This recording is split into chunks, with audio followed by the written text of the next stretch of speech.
Week 11 is finally here, Joe. Lisi, college football today, right here on the SportsGrid Network. Donnie Rightside along with Joe Lisi. We're going to take you through the next 2 hours, right up till kickoff, the biggest games of the day that you need to know about, Joe. And there's a lot of things happening because now we're in the month of November. It's Elimination Saturday every single week, Joe. And the Big 12 will take center stage, Donnie. All eyes in Lubbock today. You have undefeated BYU taking on Texas Tech, one loss. We'll see if they could step up. Whichever team wins will get that's inside track potentially for a Big 12 championship. And then we have a rivalry game a little bit later tonight in Tuscaloosa. Frank Wilson and the LSU Tigers, can they step up as 10.5-point underdogs? We'll see how it plays out. Not as big of a weekend as we saw last week, but games that'll dictate definitely national championship odds. Ohio State and Indiana 1 and 2, Joe. If we do take a quick look here and say, you know what, how's this college football playoff ranking actually shaking out? There's a lot of changes that are going to be made, not because of who thinks they should be in what spot. These teams are going to win and lose on the football field, Joe. 1, Ohio State, 2, Indiana,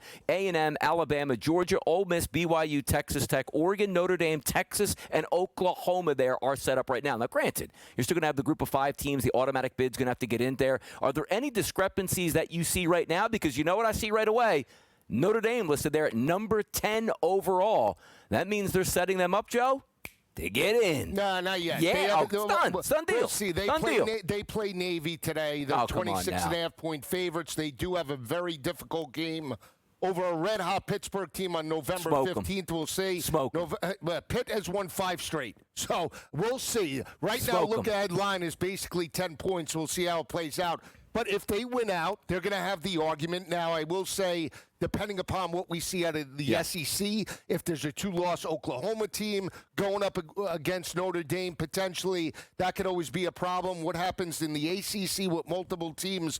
But right now, Notre Dame playing very well, in a position to crack the top 12. Now they have to take care of business. Here's what I want from and again, we're going to go over who we think is actually going to make the playoffs here a little bit later in the show. But understand this, Joe. I don't want any ACC in there. I don't want any Big 12 in there. Just give me the Big 10 and the SEC. And Mike, quite frankly, if you just gave me Ohio State, Indiana, and the rest of the SEC, boom, boom. No, Donnie, come on. I mean, you have a red-hot Virginia team. They're 8-1, 5-0 in the conference.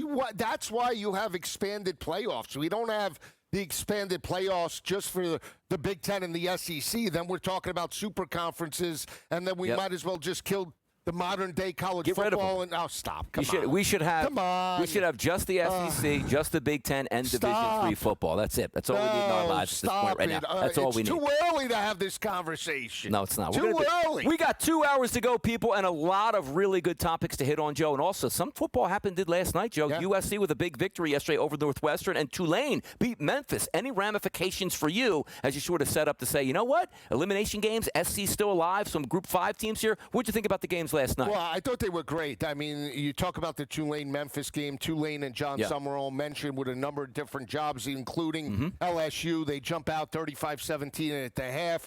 Retzloff, fantastic first half. 3 touchdowns through the air, 1 on the ground. Dominated. That was a team that was focused, especially when you look at last year when they played Army. They didn't step up, and they got abused by the Cadets in losing the title game. This is an opportunity for Tulane to make a statement. We'll see how it plays out. For Memphis, they're dead and buried, 2 losses in the regular season. For Lincoln Riley as well, Donnie, it's a game that he had to win. The pick 6, I don't know if you saw it, Northwestern picks off Mailava, and they should have been up 21-14. He makes a great play. It all of a sudden changed the complexity and the momentum. USC wins and covers. It's a game they should have won, and granted, now USC has a little bit of life. Best season, I'd say, since the first year with Caleb Williams. Can they close it out? Because now he's being mentioned with some coaching gigs throughout the regular season. Let's take a look at some of those coaching gigs, Joe. And I know there's no bigger proponent of Kalshi than you. I mean, you're heavy into these markets here. We'll have some fun with it right now. Who will be the next permanent head coach of the Auburn Tigers? John Summerall is actually a leader, Joe. You lay $100 down on him, pays back $182. That's an 82% increase for a profit if he does take that job. Is he, Joe, taking that job? No, I don't think. Come on, you betting against him? Well, let me go. I'm not going that route. If I'm Auburn, I'm going to Eli Drinkwitz with Missouri. He's a coach that actually went on the Plains and knocked off Auburn. He's a blue-collar coach. They're very good at home. Physicality on the offense and defensive lines has really coached up Missouri over the past 3 seasons. Dominated Ohio State in a bowl game, even though Ohio State was minus players. So in big spots, Drinkwitz has shown the ability to coach up his team, and with bigger resources in Auburn, depending upon what happens with LSU and Florida, he's going to have an opportunity. Third best job right now in the SEC. For me, it's LSU, Florida, Auburn, and then Arkansas. We'll see where the chips fall. But for Auburn, if they go Summerall, could be the same type of hire that they had with Brian Harsin just a few seasons ago. It seems to me a tough job at Auburn. Like, remember, Chizik got in there, Cam Newton the one year had the unbelievable run. I get that, but it just seems like that's one of those jobs where it's not a dead end, because an SEC job is almost like an NFL job. There's only so many of them. You're going to get paid a lot of money, but boy, that pressure really ramps up. Like later in the show, we'll have Terry Bowden on to talk like the pressures of the SEC and who should be able to get that job. But it doesn't, like when Alabama opens up, you want to slide in there. When Florida opens up, it just feels like you want to slide in there. When Auburn opens up, it's like, man, that's a tough gig, man. Yeah, Coach will tell you. Yeah. And he knows about the boosters. When he got the job back in 93 and he coached there to 98, he won his first 20 games, and he was still on the hot seat because of the Pat Dye type of boosters. And at the end of the day, they put a lot of pressure to step up and take the hype and the media scrutiny away from Alabama. That's very easier said than done, right? The minute that you're 5-5 or under 500, the pressure comes on, and some coaches can cut it, others can't. Hugh Freeze did it at Ole Miss, and then he did it at Liberty. The problem was, Donnie, he got away from his offensive philosophy, and that really hurt him. They didn't have a quarterback. He certainly didn't have it with Peyton Thorne, the Michigan State transfer. Didn't really elevate with Jackson Arnold, and that's the main reason why he's on the outside looking in. And I will just say this, from a defensive perspective, Auburn and DJ Durkin have done a fantastic job. It's just their offense was the real weakness this year. Absolutely. Let's go to some offenses that really don't have much of a weakness, Joe, and that's a top 10 game, the game of the day today, maybe an under-radar, Joe, game of the day. BYU taking on Texas Tech. You look at the opening numbers in this game, 9.5, Joe, they're gone. 11.5s across the board, and a total, which is actually down, Joe, the look ahead, 52.5 to 49.5. Looking at this game, maybe some windy conditions there in Lubbock down in Texas, but understand this, BYU is undefeated. Texas Tech has one loss. It still feels like, Joe, an elimination game for me. Oh, it really is. I mean, when you look at BYU, undefeated this year, but they're also battle-tested on the road in tough environments, right? They're 4-0 on the road and have won by an average margin of victory of 11 points per game. On the flip side, Texas Tech undefeated at home, Donnie, and they've won their games by an average margin of victory of 41 points per game. That's against FCS and FBS opponents. You take out the FCS opponent, they've still won by an average margin of victory of 36.2 points per game. That front seven, led by David Bailey, the transfer, has done a fantastic job. 74 rushing yards allowed, only 2.4 yards per carry allowed. That goes into the strength of BYU and LJ Morton that want to pound the rock. They're averaging 216 this year. We'll see if they can run on the road. Difficult matchup early on, though. I like Texas Tech playing at home. How do you feel, Joe? You take a look at BYU's last game. Really impressive victory there on the road against Iowa State, 41-27. However, Joe, they've had a bye week here to get ready for Texas Tech. Last time we saw Texas Tech on the road in the Little Apple, which can be a tough spot. 43-20 easy victory. Before that, pasted Oklahoma State. Morton back healthy and ready to go, a quarterback. And then I see like games with BYU. Double overtime against Arizona. 14-point win against West Virginia at home. Not a great football team. Colorado 24-21. We've seen this, Donnie, with BYU. They started 7-0 last year with Retzloff and then fell off a cliff in the second half of the season, right? Got to a bowl game and did knock off Colorado, but they were battle-tested early on against weaker competition. And then when they stepped up in size or stepped up in weight class, they couldn't win those type of games. It's going to be very difficult for BYU to win if they just run the football. They're going to have to win the turnover battle. Now, that's something that they've done this year. They entered this game plus 10 in turnover margin. Back end in terms of the secondary, only giving up 188 passing yards per game. We got to see how it plays out. I got to tell you, it's going to be interesting today, too, because this game starts 11 o'clock local time there, Joe. Winds around 10 miles an hour. As to get to the later in the game, 15 and 20 mile an hour winds are expected in this game. So maybe the kicking game a little bit in purgatory at that point, but more importantly, which team is going to be able to run that football and sustain the clock. We got a lot more information to cover today. It's SportsGrid. It's college football. It's a match made in heaven.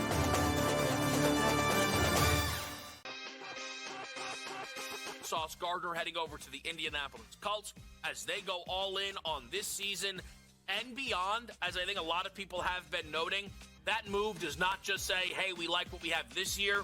It says we like what we have moving forward, and that includes Daniel Jones as their starting quarterback for Dallas. What does that decision to bring in Quinnen Williams say? That means they're poorly ran, but we already knew that. Game time decisions. Only on SportsGrid. They didn't panic. They played like a championship team. They came back and destroyed them, probably cost Brian Kelly his job at least a week earlier than it might have happened before. But the fact is they are playing great. But like I say, I like the talent level of all those teams. And I think if you want to have a little bang for your buck and play around with a team that could slide in, Ole Miss might be that team. The Bowden Blitz. Only on SportsGrid. Governor calls you out in the football state. You're out. And it was so funny, too, because after he fired Kelly on Sunday, right, Woodward released a statement that said that, in effect, that he was still in charge of the athletic department. Well, you didn't check with the governor because apparently he had other plans for the athletic department, and you're not in them. The Early Line. Only on SportsGrid. Football contest season is back, and so is the Las Vegas Football Contest Show. Season 2, the sharpest football contest show in the land. Focusing on all 3 Circus Sports contests and the Westgate Superbook Super Contest, we handicap the games and release our contest picks every week of the season. Featuring Super Contest champions Brady Cannon, James Salinas, and former NFL player Mike Pritchard, all team will have you prepared this season like none other. Check us out every weekend right here on SportsGrid.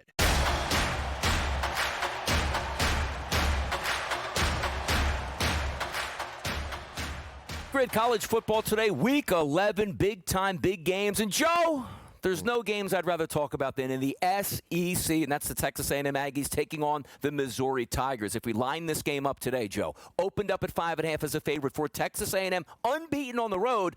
I now see FanDuel listed at 6.5, DraftKings 6.5, BetMGM and Bet365, Joe, up to 7, a touchdown favorite. Is it because Missouri lost last week? Talk to me, Joe. No, I mean, Missouri does have quarterback issues. Matt Zollers does get the start. He's a freshman. He took over for Bo Prabula when he got injured against Vanderbilt. He is battle-tested, stepped up with 200 passing yards on the season, 2 touchdowns, 1 interception. You're talking about a team in Texas A&M that has won 2 straight against the Tigers. They absolutely dominated them last year, won by 27 points at home in College Station. They've owned the series in back-to-back years, and they're battle-tested, 3-0 on the road or on a neutral field. They beat teams like Notre Dame on the road, beat teams like Arkansas. So they are step up in competition in tough spots. They won the 3 games on the road by an average margin of victory of 9.3 points per game, have a mobile quarterback. And defensively, they're only giving up 3.8 yards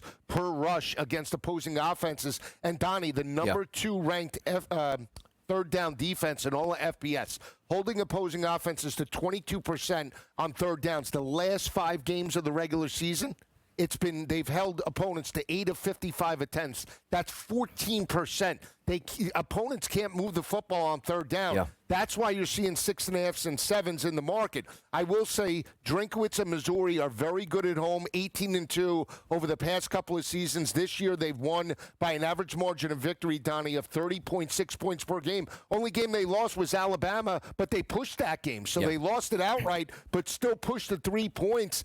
I think they could be live today. I don't know if they win it, but you want to give me a full touchdown with a home dog, I think they could be barking. I'll tell you right now, like one of the things that's been most impressive for me, Joe, as you take a look, is Texas A&M on the offensive side of the football. You look at Auburn, that 16-10 win that they had about a month and a half ago. But outside of that, Joe, look at the games. 42-44, 41-31, 34-45, and most recently against LSU, 49 points. So heading to this game also, this is their 3rd straight road game, which is something interesting to watch out for. And even if you think, Joe, it's like, hey, if they win this game, they're automatically in the SEC championship game because you have South Carolina and Samford, but you still have on the road road, Joe, against Texas to end the season. A&M's unbeaten in conference play. So is Alabama. Georgia right behind them, 5-1. Ole Miss 5-1. Texas 4-1. There's a lot of football left to be played here, and it just feels like they have the breaks that you need if you can beat Missouri, Joe. But this season goes chaos if they lose today. Right. If they lose, and then there's that game against Texas where they lost that game last year 17-7.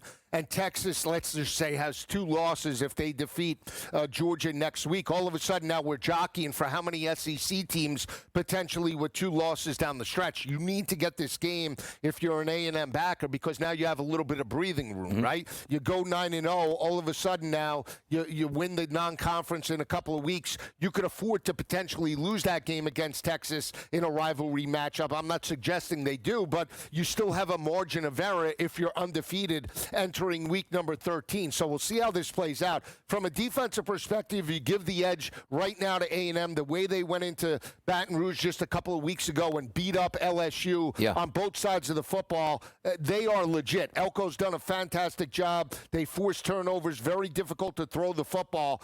I lean to the under here. If you're taking Missouri, I don't think you can get into a shootout with Marcel Reed just because of how inconsistent Missouri's offense has been, especially a couple weeks ago against Vanderbilt. I think it's an under if you're taking Missouri, but if you're back in A&M, full throttle ahead. Take A&M in the over in this ball game. See, a lot of people watch this football show and understand, like, Texas A&M is the better team. They're favored 8-0 in the season, 5-0 in the SEC. But I want you to make a pitch, Joe, for why people should be backing Missouri. Like, down your starting quarterback, playing an undefeated team, lost last week, close games all the way through for the past month. Why should people, if they want to, back Missouri today? Well, I'm backing them for 3 factors. One, I still think they can run the football with Ahmad Hardy. They're averaging well over 200 yards per game. Defensively, Donnie, they're only allowing 90 rushing yards per game, holding opposing offenses to basically 3.5 yards per carry, and they play solid third down defense, 27% entering this matchup. Back end in the secondary, forced teams like Alabama to work down the field. Even though Ty Simpson had a field day, he threw 3 touchdowns. He only threw for 200 yards. Ryan Williams was held without a catch in that matchup. Statistically, they're only allowing 155 passing yards per game. So they play these ugly blue-collar, lower-scoring games, just the way they did against Auburn, the way they did against other teams as well, like Vanderbilt, right? If they get A&M into that type of game, A&M might win, but I think Missouri's going to be live with the touchdown. Look, we look at the SEC and the standings. They're undefeated, and rightfully so. There's a lot of credit for that. But their schedule, again, you have another ranked team, 3rd straight game on the road. You're going to end the season at Texas. But if I give you, Joe, A&M, Alabama, Georgia, and Ole Miss stacked up at 3, 4, 5, and 6 in the national polls. And I said, Joe, you got one team to pick here. Who's your team in the SEC? It would be Georgia, and I'm still on. And I know their defense has not looked good, but I've been very impressed with the offensive progression of Gunnar Stockton. You talk about an identity for Georgia right now, averaging 190 rushing yards per game. That's different compared to last year where they only averaged basically 130 yards on the ground. They were inconsistent, couldn't run it in big matchups. That's certainly not the case this year. So I think in a playoff type of environment, should Georgia get there, I think the rushing attack, Gunnar Stockton's experience, and Kirby Smart winning 2 national championships, I'd much rather bet on them than any of the other 3 teams outside of that just because of the unknown. I don't know if Alabama's defense is as legit. They're not running the football as consistently. You look at Ole Miss, good at times, but I'm still not sold defensively. And then when you look at A&M, that's always a cause of concern. Can they maintain that level from start to finish? Always a cause of concern. And also, a lot of times, you get caught up in the wash because, as I wanted to ask you that question, because technically Texas A&M, due to ranking and also scheduling right now, they're the best team in the SEC. Right. Now, granted, they didn't play everybody, but they just have the best record. But sometimes it feels like they get left out a little bit, Joe. Talk to me about Marcel Reed, Heisman Trophy prospects here, saying at a plus 150 price, Mendoza here to plus 230, Simpson at plus 430. Then there's Marcel Reed plus 650. You tell me he wins today against a ranked team and beats Texas, Joe? Why can't he win the Heisman? I agree. Again, it talks about bigger games, right? So if he dominates today and he's completing well over 60% of his passes, 17 touchdowns, 6 interceptions, he has 1,972 passing yards, abused LSU for 88 yards on the ground. You win today, dynamic effort, and you knock off Arch Manning. As long as they have only 2 losses, he could potentially be a dark horse. And also understand this, too. When you take a look at how that schedule is flowed out, like he's dominated. We just went over how many points they scored, Joe. You score points today, and then you have that one last shot. Texas is a really good defense. You handle them with ease and finish an unbeaten season. That's certainly going to load up a lot here. We're going to keep it in the SEC next and talk about the Alabama Crimson Tide and how bad they're going to beat LSU today, people. Come on back.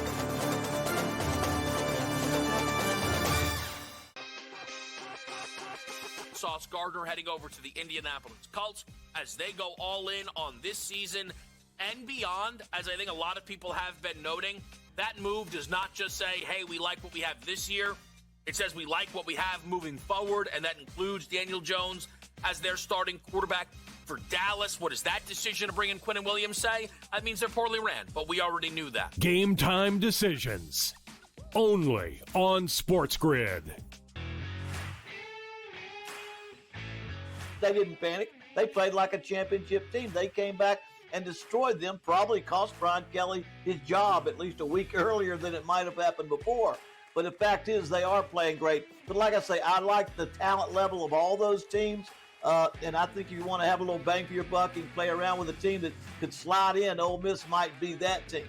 The Bowden Blitz. Only on SportsGrid. Governor calls you out in a football state. You're out.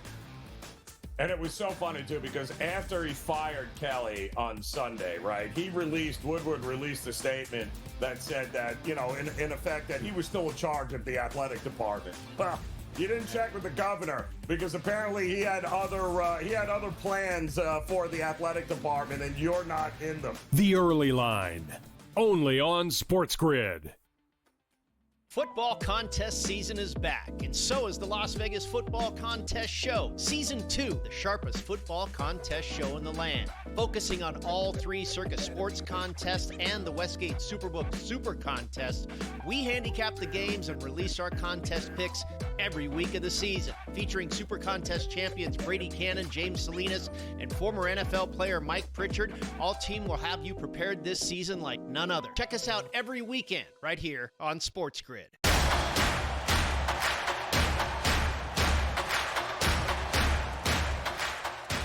SportsGrid College Football today, Week 11. Donnie Rightside, along with Joe Lisi, and away we go down in the SEC. We never forget about Alabama, but if you told me before this season, Joe, it's going to be Alabama and it's going to be LSU in the first part of November. This could be an elimination game. This could be for number 1 and 2 in the country, and one team's holding up its end of the bargain, at least that's the Alabama Crimson Tide, but not the LSU Tigers. Joe, look at this line. The look ahead was 6.5. We now sit 10.5 on game day, Joe. Blowout city in Tuscaloosa. It could be, and I'll tell you, we saw 12.5 Sunday night when this line came out. So it was 12.5. They immediately bet back down under a key number. No, it wasn't me. Okay. It wasn't me. We saw 9.5 in midweek. It's back up over a key number of 10. We see 10.5s popping in across the market. Alabama's been dominant at home, Donnie, with Saban and now Kalen DeBoer. 36-1 straight up, dating back to 2020 at home in Bryant-Denny. They've won the games this year by an average margin of victory of 32.5 points per game.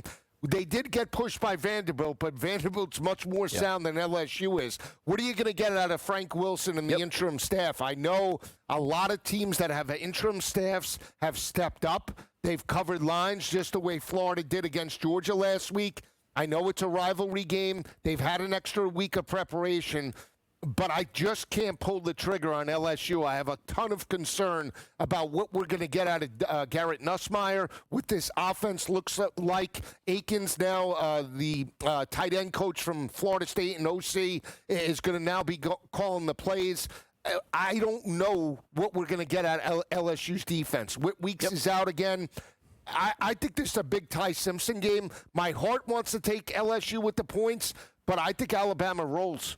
Alabama, close game last time out, Joe. Both of these teams also, keep in mind, coming off a bye, and Joe is right. You're taking a look at a new head coaching situation, which I usually like sometimes, Joe. First game back, saying, okay, we got a little bit extra juice. Maybe the guys were energized because Brian Kelly is gone. Maybe some of the players didn't like him at that point, and some other players will get some chances. You can open up the offense. Hey, look, we can run more little razzle-dazzle than what you would with a head coach, because what do you have to lose? New head coach or an interim coach is coming in to try to impress. He's not going to come into this game and go, hey, you know what? Let's just run the football 42 times and see what happens. But if I look at, and I think your point is valid, I don't look at the LSU offense as really the issue. And again, I don't think LSU's offense has been exactly what we thought it was going to be coming into the season anyway. But, Joe, the defense, 31 to Vanderbilt, 49 to Texas A&M. You got to start with defense. Yeah, well, think about both of those teams, Pavia and Marcel Reed. Yeah. Mobile guys. Now, Ty Simpson is mobile, but he's going to sit back there and chuck it 30, 35 times in this matchup. Can they step up, contain Ty Simpson, put him into long third down situations, and then force turnovers? I think they can, and it schematically seems okay that they can match up well with Alabama. The problem that I have, Donnie, is mindset. This isn't a team like Auburn or Florida that didn't have national championship expectations at the start of the year. They haven't made the college football playoff yet under Brian Kelly, and now are these kids going to be checked out? Even though it's Alabama, a bunch of former players came back. They're only averaging 106 rushing yards per game. Are they going to force the square peg into the round hole with Frank Wilson and say we need to run the football more? I want you to go out and try and win the game. I don't care about style points. Try and win the game. Game plan to put your team in the best position to pull this game out, because if they get blasted today, Donnie, whoever is the head coach is now going to be up against it from a recruiting aspect. You're going to have kids checking out. And all of a sudden now, where does that leave the program that just back in 2019 won a national championship? And always a very good recruiting school, LSU. Sure, they'll get a new head coach in there, but now when you're getting beat down, you don't have a head coach. Other teams are picking that phone up like, hey, I know you committed to LSU. Why don't you take a look at our school? So that's also damaging for the future. But understand this, Joe, from an Alabama perspective, unbeaten in the SEC, certainly being in the top 5. They play LSU today at home. They also have a home game next week against OU, which is ranked 12th in the country right now. Eastern Illinois, then Auburn. This is a clean slate and a clean run here. You can't have a trip up, because then you start to get into the semantics of two losses. You don't play in the SEC title game and it holds back. This is a really big game, because to me, you beat LSU, you beat Oklahoma, you write your ticket to the SEC championship game, and you write your ticket automatically into the college football playoff. Yeah, so I'm not concerned about Alabama, let's say, just in this game. Now, if they lose, they have a bunch of problems, but I think they match up well with LSU. The problem, big picture with Alabama, Donnie, is Oklahoma dominated them last year 24-3. That was with Jalen Milroe. That defense completely shut down Kalen DeBoer and that offense in Norman. So this is not an easy game. I think Oklahoma matches up very well. Alabama's only rushing for 118 rushing yards per game. That is their lowest output since prior to 2016, which goes back maybe even longer than 15 years with Nick Saban. So their MO of running the football is no longer there, and they can't stop the run. They're giving up 149 yards on the ground. That is concerning entering a playoff or an SEC championship. This is certainly not the same team in the interior. I had a look-ahead line here from LSU and Alabama, the total, Joe, 54.5. We're now seeing it under 50s at just about every single outlet that you're shopping right now. But I always like to give that bump, Joe. You have a new coach here. Sometimes you fake a punt. Sometimes you do a little bit more razzle-dazzle. For me, over in that game. But we got to talk about Notre Dame. Probably the best team in the country, right? Am I right? No. Sauce Gardner heading over to the Indianapolis Colts as they go all in on this season and beyond. As I think a lot of people have been noting, that move does not just say, hey, we like what we have this year. It says we like what we have moving forward, and that includes Daniel Jones as their starting quarterback for Dallas. What does that decision to bring in Quinnen Williams say? That means they're poorly ran, but we already knew that. Game time decisions. Only on SportsGrid. They didn't panic. They played like a championship team. They came back and destroyed them, probably cost Brian Kelly his job at least a week earlier than it might have happened before. But the fact is they are playing great. But like I say, I like the talent level of all those teams. And I think if you want to have a little bang for your buck and play around with a team that could slide in, Ole Miss might be that team. The Bowden Blitz. Only on SportsGrid. Governor calls you out in a football state, you're out. And it was so funny, too, because after he fired Kelly on Sunday, right, Woodward released a statement that said that, in effect, that he was still in charge of the athletic department. Well, you didn't check with the governor because apparently he had other plans for the athletic department, and you're not in them. The Early Line, only on SportsGrid. Football contest season is back, and so is the Las Vegas Football Contest Show. Season 2, the sharpest football contest show in the land. Focusing on all 3 Circus Sports contests and the Westgate Superbook Super Contest, we handicap the games and release our contest picks every week of the season. Featuring Super Contest champions Brady Cannon, James Salinas, and former NFL player Mike Pritchard, all team will have you prepared this season like none other. Check us out every weekend right here on SportsGrid.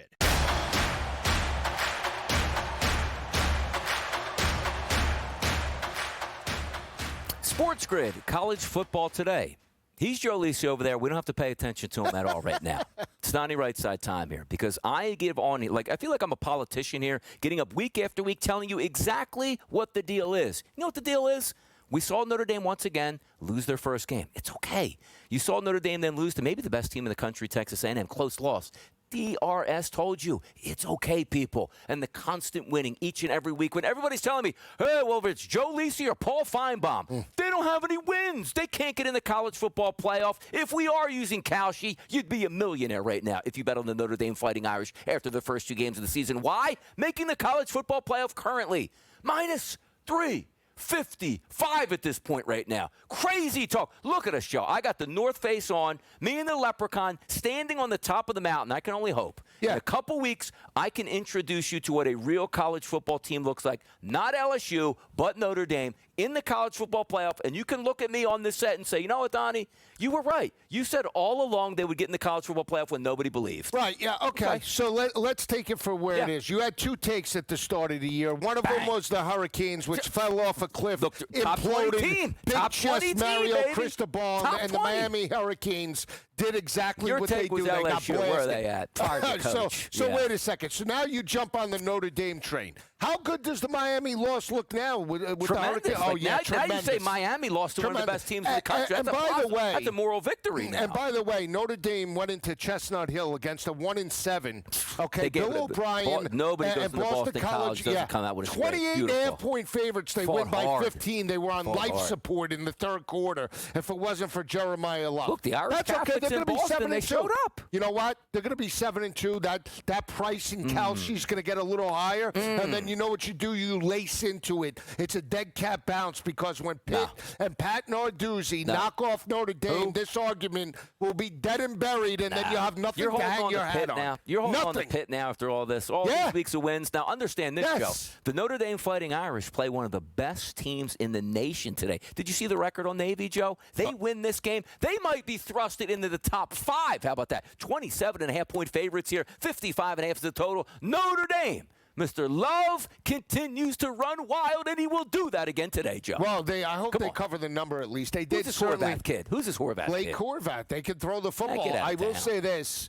Last year in MetLife, they absolutely imploded Navy. They had 6 turnovers. That led to Notre Dame just pounding them and covering that line. You expect a better effort out of Navy. They're going to try and control clock, keep C.J. Carr and that offense on the sidelines. I do like the under 55.5 just because I think Navy will look to shorten the game. That's the only way they can run it. But you talk about 27.5-point favorites in this game. Yep. Look, Notre Dame deserved to make the college football playoff last year and deserved to be in a national championship. That defense is not the same. We'll see exactly what plays out, but they should win and cover this game tonight. By the way, you can't fault Notre Dame, Joe. So look ahead spot. Navy was on deck. come Navy was on deck for BC. Come on. on. You got the win on the road. You come back home. You wake up the echoes. So what happens if Miami loses and finishes the year 8-4? Yeah, well, here's what you say. Where's the quality win for Notre Dame? Took it all out in Where that is the game. quality win? Did it? Boise State? You get quality losses NC now. State? How about the quality losses? Come You're doing this wrong. on. You're doing this wrong right now. Kalshi right now, be a millionaire, go bet Notre Dame to make it to the college football playoff. Steal at minus 350 or so. It's an absolute steal at this point, Joe. Really? Steal, yes. Okay. Move all your crypto, everything you got right Not over happening. there. Come on now. We can make it I'm happen. going to sell it. Now, two things that I always assert in my life. I hated Notre Dame until this year because I took a stand. I'm unbiased. Because I hate Notre Dame. I took a stand. You're not unbiased. You are heavily biased. I'm unbiased. I'm unbiased at this point. Also, I hated Mr. Cignetti last year. I love him this year, Joe. You know what I like even more today? What? Indiana goes into State College and embarrasses the Nittany Lions. Is that 14.5-point spread, Yeah. Joe. Run it up. Yeah, why not? You have I'm a on show the other called side. Running It Somewhere? Again, Your show Running It Somewhere? Yep. What's it called? This Come on is, now. you know, and if it's up on Kalshi and other markets, plus the let's go 14 check. and a half, I'll just say this. Let's go check. 2-25 against Penn State all time. Oh, Both time to run wins it. have come in Bloomington. I understand that they dominated as a 17.5, 20-point favorite against Maryland and Malik Washington last week. They put up a 56 spot. It is back-to-back road games. A lot of sharps, a lot of gurus were on Penn State. Plus the 20.5, they knocked it down to 18.5 against Ohio State. You still lost because they lost that game by 24. I like Penn State in this spot. Again, I think they can run the football. Physicality, I think they could still contain Fernando Mendoza. This is not Maryland. This isn't some garbage team in the Big Ten. This still has athletes at Penn State. Katron Allen, Nick Singleton. I think Penn State's live today, one of my better picks. I had the daily double last week, Joe. Liked Ohio State minus the points, but also we said, like, Katron Allen's got to get going. He did get going. It still didn't matter at that point, even though they got a little bit close before the half with that pull away in the second half for Ohio State. Answer me this question, though, because they are heavy favorite Indiana. But I just look at Cignetti, like, I think he measures these games going, like, how many times can we roll into Penn State? In the past, we got smoked all these years. Now we have a chance to kick them while they're down, and he loves to do the kicking, Joe. Donnie, you're right. Yeah. You know, if he has an opportunity to put up 50, he will, and he's the best at playing bully ball. You know, when he smells blood in the water, he goes after it. I'll just say this. I'm a big history guy in certain teams. History majors, you know that? There you go. All right. mean, they had a similar spot against Michigan last year. Michigan had dominated them in recent years. They had won like 24 of the last 25 games dating back to the COVID year. It was the only year that Indiana knocked them off with Penix. And Michigan wound up covering an 18.5-point number. Similar type of situation. Indiana has never won in Happy Valley dating back to 1993. In the history of the series, both wins have come in Bloomington. I'll take the Nittany Lions with the 2 touchdowns. By the way, Joe, I'm a Bachelor of Arts, and here I am with you. You know what I mean? Look what we got there. No degree, just street smarts. You're just street smarts. That's there. it. I mean, there's pictures Sometimes of you out gut there. and feel. You got rings on and pictures out there. I have yeah. Those rings. I'm like, national championship rings. There you go, man. By the way, Joe, Oregon and Iowa today. Hear me out on this. Oregon is favored by just under a touchdown, 6.5, depending on where you're shopping at. The total, 42.5 for an Oregon game. That's usually the team total for Oregon. But understand the way Iowa plays football, Joe, and let me give you the weather conditions from Iowa today. Rain all day long in the forecast. Winds not really high, around 6 to 7 miles per hour. And you take a look there. One team wants to run the football. One team wants to keep this close. One team wants to punt the football. One team wants to pin you down. That's Iowa. I can't stand Iowa. Do they have a chance in this game against Oregon? Oh, of course they have a chance because it's Iowa and their dominant home team under Kirk Ferentz, especially in the month of November. But I just think athletically, I think Oregon should smash them in this game with bad weather or not. I just think Oregon has a speed advantage on the perimeter. Definitely Dante Moore over Gronowski. And I still think Oregon's defense can contain Iowa, put them into long third down situations. I think 14 points might be enough. What about the total, though, Joe, in this? I think it's an over. I just because I think Oregon could smash them. I think Oregon in this game could put up 30, 35 points. If Iowa gives you 10, 14, I think that's enough. You get the over 42. Untypical of an Iowa game because Iowa wants to run the football and keep Dante Moore on the sidelines, but I just think it's a bad matchup. I know they're a dominant home team, but I think Dan Lanning and this team exploit them over the top. 6.5. I would make this line, honestly, Donnie, and I know it sounds crazy, 9.5, 10. By the way, it feels like Oregon is a lost team, Joe, in the shuffle in the Big Ten because so much of the focus goes on Ohio State and Indiana. Oregon still ranked 9th in the country, 7-1 overall. Talk to me about the prospects of Oregon also, Joe, like moving forward. Expectations they're favored to win this game, and they do. Are they still a player? Oh, yeah, absolutely. I think the difference is is that you're not wowed by Oregon this year because of Dante Moore. I think when you just look at Oregon as a whole and you see the one loss and you're like, last year they were undefeated and got smacked around by Ohio State, so that still lingers. But Dan Lanning has done a great job. They've recruited well athletically on the defensive side of the ball. As long as they take care of business, even if they don't make a Big Ten championship game, they're an at-large team. They are one or two loss Oregon is definitely going to make the college football playoff. Answer me this quickly, though. Iowa side of things. They beat top 10 Oregon today. They beat USC on the road next week, finish off with Michigan State and Nebraska. Are they in the college football playoff?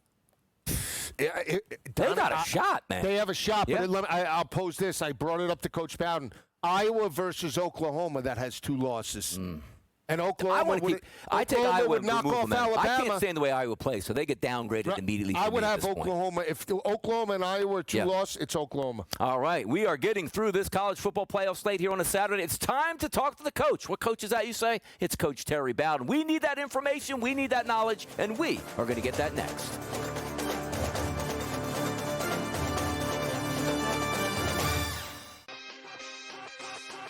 Sauce Gardner heading over to the Indianapolis Colts as they go all in on this season and beyond. As I think a lot of people have been noting, that move does not just say, hey, we like what we have this year.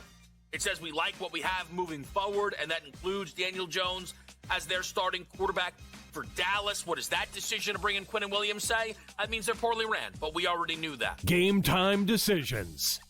Only on SportsGrid. They didn't panic. They played like a championship team. They came back and destroyed them, probably cost Brian Kelly his job at least a week earlier than it might have happened before. But the fact is they are playing great. But like I say, I like the talent level of all those teams. And I think if you want to have a little bang for your buck and play around with a team that could slide in, Ole Miss might be that team. The Bowden Blitz. Only on SportsGrid. Governor calls you out in the football state. You're out. And it was so funny, too, because after he fired Kelly on Sunday, right, Woodward released a statement that said that, in effect, that he was still in charge of the athletic department. Well, you didn't check with the governor because apparently he had other plans for the athletic department, and you're not in them. The Early Line. Only on SportsGrid. Football contest season is back, and so is the Las Vegas Football Contest Show. Season 2, the sharpest football contest show in the land. Focusing on all three Circus Sports contests and the Westgate Superbook Super Contest, we handicap the games and release our contest picks every week of the season. Featuring Super Contest champions Brady Cannon, James Salinas, and former NFL player Mike Pritchard, all team will have you prepared this season like none other. Check us out every weekend right here on SportsGrid.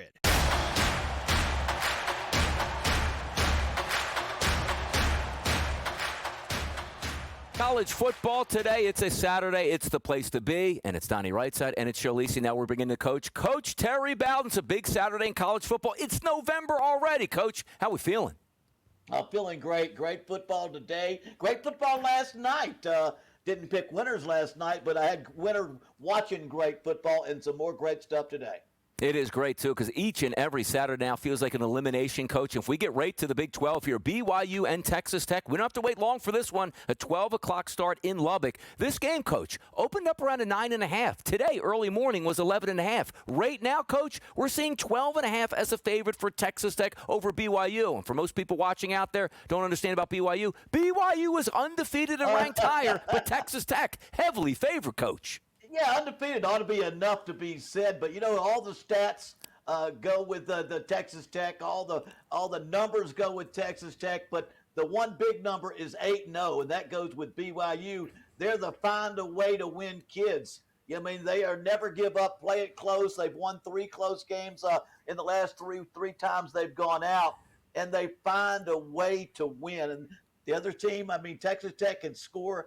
They've got a $7 million front seven up there that they're playing with, the best defensive front. But I just think BYU will play and stay within the points. And I'll say this, Joe, when you got a quarterback, number 47, how can you go against that team with a quarterback who wears 47? That's like Otto Graham, number 60. Did you know that? Number 60. That's it. I mean, Bear Bachmeier's playing fantastic. Sure is. That's really what I wanted to ask you, because they're a very balanced team. They're rushing and throwing for 216 yards on the ground. But when you have I want to say a freshman quarterback in Bear Bachmeier, what can he do? What can Kalani Sitake do? How do you want to play this game on the road? Because it could determine, Coach, the total in this matchup. Well, they're a ground and pound team. They have to run the football, and that's what their plan is. They run very slow, one of the slowest teams in football. They're going to run the clock out, run the ball, keep the pressure off the quarterback. He's got to not turn the ball over. Run the ball, don't turn it over. You help the quarterback by not making him make the plays every down, and just let the clock run. Nowadays, I've learned to pick this team to lose but win with the points. I'm going to pick them to win with the points. 3:30 p.m. Eastern, Coach. Let's get into the SEC. It's Texas A&M on the road taking on Missouri. This game is right around a touchdown favorite, 6.5 to 7, depending where you're shopping at. And the total of 48.5. A&M is unbeaten in the SEC right now, but every game still matters. You can't slip up. You'll find yourself out of the SEC championship game and out of the college football playoff. Talked about A&M going on the road and their chances against Missouri today. Well, and I don't think you can ever feel really good picking against Missouri. Great coaching staff, a very good football team. But they're down to their third quarterback, a true freshman quarterback starting his very first game. And so there's something to be said for that, because I know what you can do a lot of things against a team like Texas A&M, the number one team in sacks in the country. They can put pressure on the quarterback. They can score over 40 points 5 times. I think Ahmad Hardy has to get the ball a ton of times for Missouri. But this is a game of odds, and the odds of a third-string quarterback beating the number one team in the SEC are slim to none. So I got Texas A&M to cover the points. Coach, you could talk about maybe the bye week, disrupting the timing of this team. They were on a heater, and they knock off LSU a couple of weeks ago. What can he do coming out of this bye week to make sure the consistency is there offensively, especially on the road? Well, you know what? I'm going to say this. Every coach needs to understand where they are in the progression of their team. Bye weeks late in the season like this, they're mostly recovery weeks. Get well, get people that are hurt back on the field. You've had so much repetition over the weeks of football, you're not worried about taking a few days off. So the biggest thing was get your kids well, make sure you got fresh legs, and don't go out there in the off week and practice too much, because the big thing is to have a great game plan, and that's what the key was for Texas A&M. Coach, how about coaches that have an off week that aren't coaching their football teams anymore? That's LSU and Alabama. LSU heads to take on Alabama in Tuscaloosa, a 10.5-point spread as it currently sits now. I want to talk to you about being in the room where you're getting ready for a football team that doesn't have their head coach, and what the preparation structure would be like for Kalen DeBoer and Alabama today.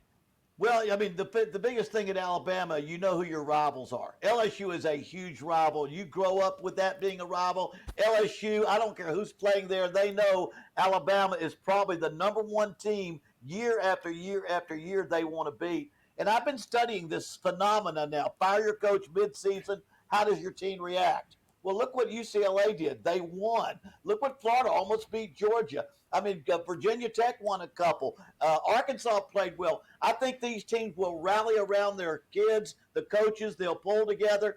And I think LSU will do the same. They've got good athletes like Florida. So I think LSU plays its best game. I think the line's a little bit high in this circumstance. I'm going to go with LSU and the points, even though it's in Tuscaloosa. And I will say this, Alabama, the only weakness they got, they rush for $118 a game, and that's not championship caliber. They need to run the ball well this game, because somewhere down the line, that's going to knock them out of a playoff. Coach, I want to take the LSU side of it. Frank Wilson, the interim head coach, came out and practiced. Now, they've had an extra week, to your point, of preparation. They said Garrett Nussmeier is the starter, but backup Michael Van Buren, who's more mobile, will get some looks potentially in this game as a transfer out of Mississippi State. What does that mean potentially for the look of LSU's offense? Are you throwing in maybe new wrinkles that maybe Alabama hasn't seen? We saw Diego Pavia and Vanderbilt give them some problems from a defensive perspective with a mobile quarterback. What can LSU do offensively to maybe confuse Alabama's defense?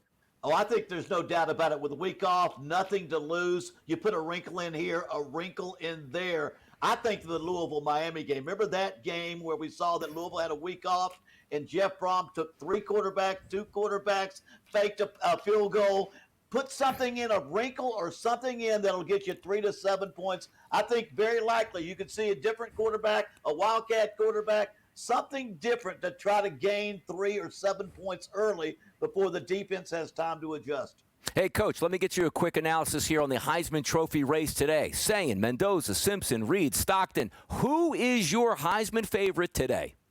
Well, I mean, the one's not who I want because I think it's a publicity contest, a popularity contest. But right now, as long as Indiana and Ohio State keep winning, those two will be undefeated playing against each other for the Big Ten and the Heisman Trophy Award. Absolutely fantastic stuff. It's a Saturday, college football day. No better person to talk to than Coach Terry Bowden. Coach, thanks again for your time today. We'll see you next week. For Joe and Donnie, we're going to get to the Rat Pack next. We'll see you now.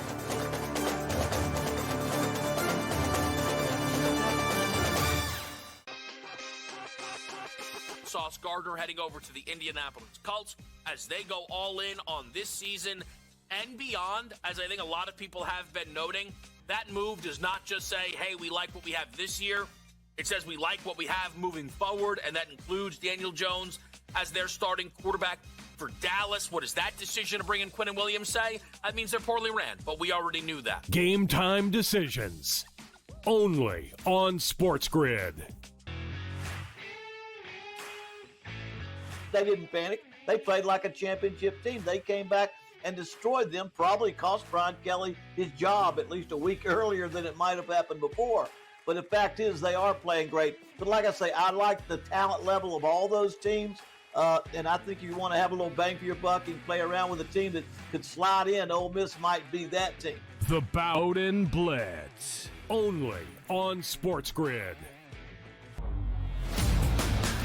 Governor calls you out in the football state. You're out.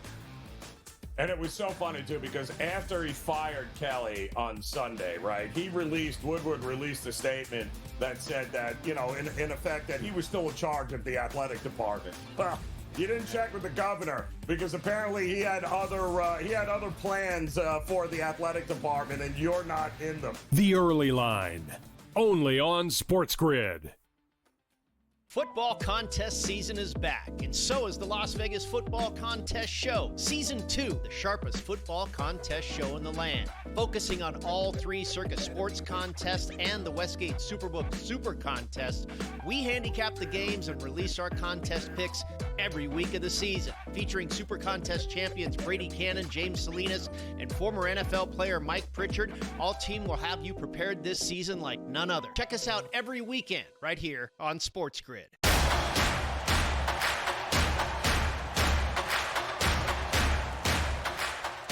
There's rats in here. Where? Yeah, right behind me. You see this guy? Let me switch up the hand. He's right back there. He's got the big gold chain on. He's ready to go. That means it's Rat Pack time. Joe Lisi, Donnie, Rightside Radio on the SportsGrid Network. College football today. The games that you still need to know about that.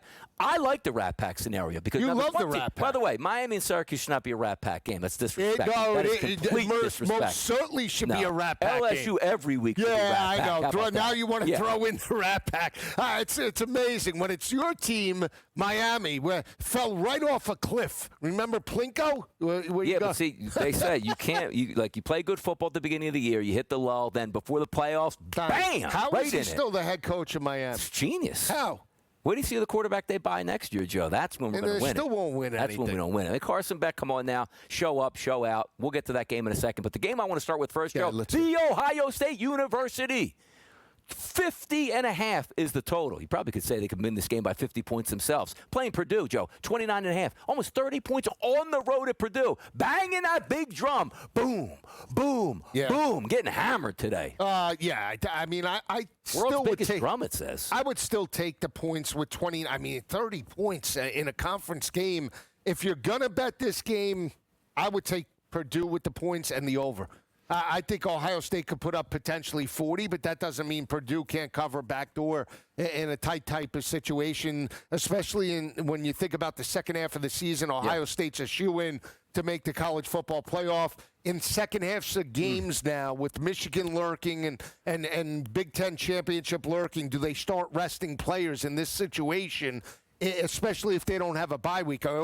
That's why I hate betting these games, but I would take Purdue with the huge. I mean, they pounded Minnesota. They pounded Penn State by 24. That was a second half game. They got pushed to the limit. Now I think they back off. They build a lead against Purdue and then take the starters out. Let me ask you a question. Which way would you rather bet this game, Joe? Would you rather have the favorite here and lay, let's just say, 30 points, or Julian saying to throw 3 touchdown passes?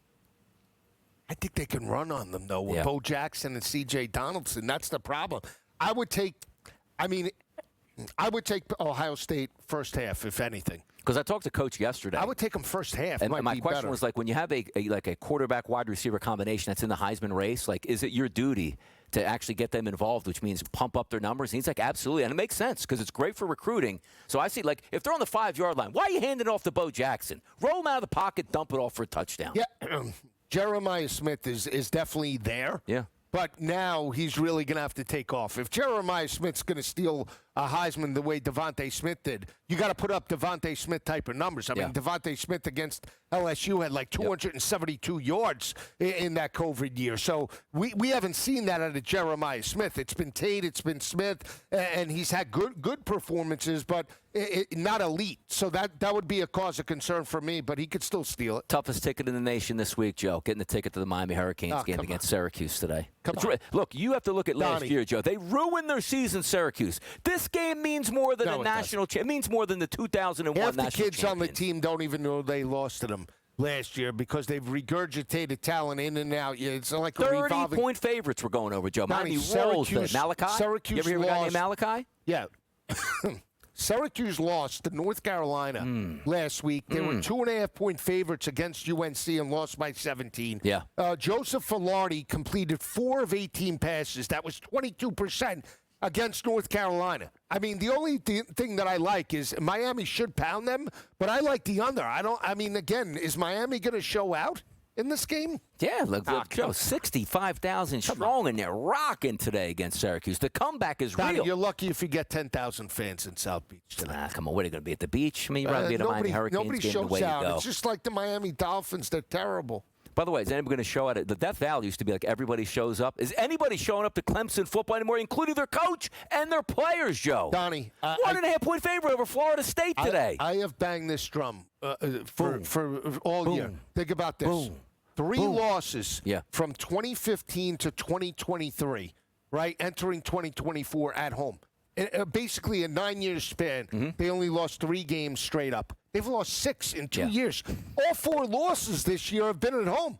They're 2-4 in the conference. All 4 are at home. And now you're laying 2.5 against a team that actually won their first conference game in Florida State. They pound Wake Forest as a 10.5-point home favorite. Castellanos, that rushing attack, I think could carry well. Kate Klubnik potentially might not play in this game. He's questionable. What are you going to get out of Dabo Swinney? I can't bet Clemson in this game. It would be Florida State or bust. But I will say I do like the over because that defense for Clemson's atrocious. How about another Florida team, Joe? Florida takes on Kentucky today as a slight favorite, -3.5 for a low total of 44.5. The Rat Pack, Florida, Kentucky edition.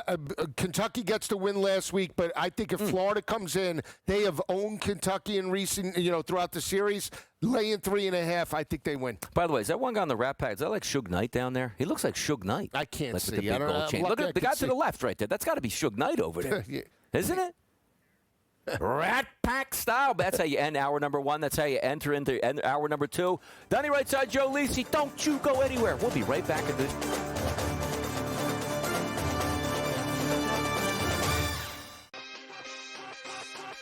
Sauce Gardner heading over to the Indianapolis Colts as they go all in on this season and beyond. As I think a lot of people have been noting, that move does not just say, hey, we like what we have this year. It says we like what we have moving forward, and that includes Daniel Jones as their starting quarterback for Dallas. What does that decision to bring in Quinnen Williams say? That means they're poorly ran, but we already knew that. Game time decisions. Only on SportsGrid. They didn't panic. They played like a championship team. They came back and destroyed them, probably cost Brian Kelly his job at least a week earlier than it might have happened before. But the fact is they are playing great. But like I say, I like the talent level of all those teams. And I think you want to have a little bang for your buck and play around with a team that could slide in. Ole Miss might be that team. The Bowden Blitz. Only on SportsGrid. Governor calls you out in the football state. You're out. And it was so funny, too, because after he fired Kelly on Sunday, right, Woodward released a statement that said that, in effect, that he was still in charge of the athletic department. Well, you didn't check with the governor because apparently he had other plans for the athletic department, and you're not in them. The Early Line. Only on SportsGrid. Football contest season is back, and so is the Las Vegas Football Contest Show. Season 2, the sharpest football contest show in the land. Focusing on all three Circus Sports contests and the Westgate Superbook Super Contest, we handicap the games and release our contest picks every week of the season. Featuring Super Contest champions Brady Cannon, James Salinas, and former NFL player Mike Pritchard, all team will have you prepared this season like none other. Check us out every weekend right here on SportsGrid.